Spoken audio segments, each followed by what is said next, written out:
اور صرف قول تو ہم بہت سنتے ہیں، عملی جامہ جب تک نہ پہنائیں سننے کا کوئی فائدہ نہیں۔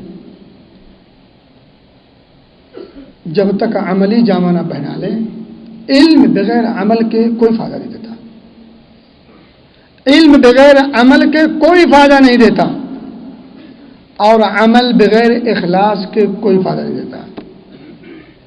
علم بغیر عمل کے بے سود، اور عمل بغیر اخلاص کے بے فائدہ۔ اگر علم عمل کے بغیر یہ فائدے مند ہوتا، اللہ رب العزت اہل کتاب کے علماء کی مذمت کبھی نہ کرتا۔ اللہ رب العزت نے اہل کتاب یہود و نصارہ کے جو علماء تھے، قرآن مقدس میں ان علماء کی مذمت کی ہے۔ عالم تو تھے، علم تھا، مگر اس علم کے مطابق عمل نہیں تھا، اللہ نے اس کی مذمت کی ہے۔ اور آپ کو پتہ ہے کہ عمل بھی تھا مگر اخلاص نہیں تھا، اللہ رب العزت نے ایسے لوگوں کی بھی مذمت کی ہے۔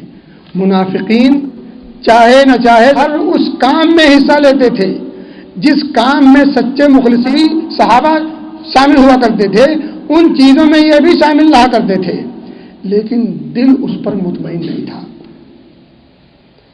مخلصانہ طور پر یہ کام نہیں کرتے تھے۔ اللہ رب العزت نے انہیں منافقین کہا اور ان کے کاموں کو رائگاں کر دیا۔